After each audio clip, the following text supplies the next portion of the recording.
Et bonjour tout le monde, aujourd'hui on se retrouve pour une nouvelle vidéo sur la myrmécologie en captivité. Et aujourd'hui je suis super contente de vous retrouver pour cette nouvelle vidéo, car dans cette vidéo on va tout simplement parler d'une espèce assez connue. On va tout simplement parler de la fourmi peau de miel, Myrmecocystus mimicus. Mais on en a beaucoup plus d'autres, mais on va s'attaquer à la plus commune d'entre elles, celle qu'on voit le plus souvent, c'est tout simplement celle-là.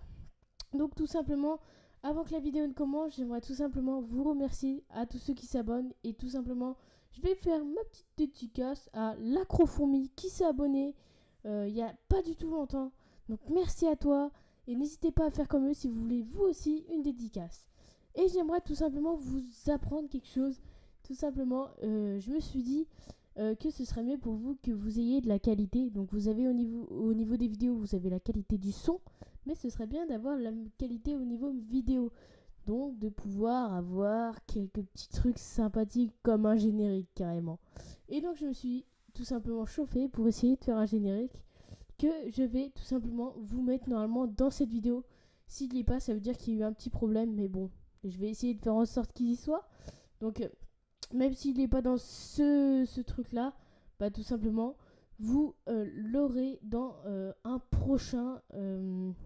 une prochaine vidéo. Donc vous savez quoi, allez c'est parti, générique.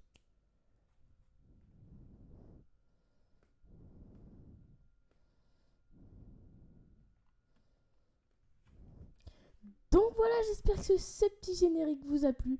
N'hésitez pas à me dire en commentaire, tout simplement, ça ferait juste trop plaisir. On commence tout de suite. Nom latin, les Myrmecocystus mimicus, la sous-famille des Formicinae. Le niveau d'élevage, c'est pour les expérimenter, montre des exigences plus élevées en matière de climat. La distribution sud des États-Unis jusqu'au Mexique.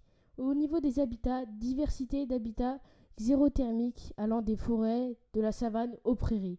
La colonie est dite forme monogyne.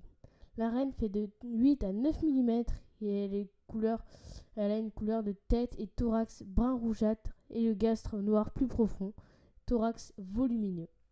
Au niveau des travailleurs, elles font de 3 à 6 mm, couleur tête et thorax brun jaunâtre, gastre noir. Il n'y a pas de soldats dans ce type de colonie comparé aux Messor, aux Camponotus et aux Fédoles. Tout simplement, les mâles font 4 mm et ils sont de couleur brun noirâtre. Au niveau de la nourriture, de l'eau plus du miel bio et des insectes aussi, par exemple des mouches ou des moustiques ou petits grillons, ce sera juste trop cool pour cette espèce, car vous allez voir que les liquides sucrés, elles apprécient ça parce qu'elles se font des gros pots. Oh oui. Donc en tout cas, au niveau de l'humidité de l'air, donc l'hygrométrie dans le nid, 50-70%, donc c'est une espèce assez exigeante. Et au niveau de la température, 28 à 35 degrés, pareil, c'est une espèce exigeante au niveau des températures. Les hibernations se font de 4 mois à 12 degrés. Et les formes du nid dans le sol ou sous les pierres. Donc des nids qui convient, tu mets en place la première année, par la suite, nid en pierre ou en terrain naturel. Au niveau du substrat pour terra, du sable et de l'argile. Au niveau des plantations, semblables aux prés et à la savane. Au niveau des décorations, des branches, des racines, des feuilles, un peu tout ce qui vous passe par la tête.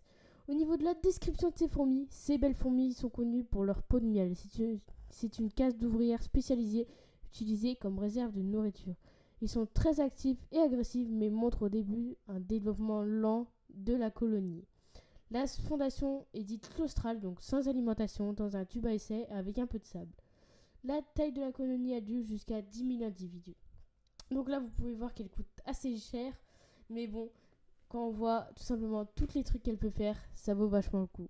Donc voilà, c'est la fin de la vidéo, j'espère qu'elle vous aura plu. Si c'est le cas, on n'hésite pas à vous abonner pour avoir ta dédicace dans la prochaine vidéo, et à lâcher un pouce bleu. Merci du fond du cœur de votre attention, de votre compréhension. C'était la Myrmecologie en captivité. Allez, bye.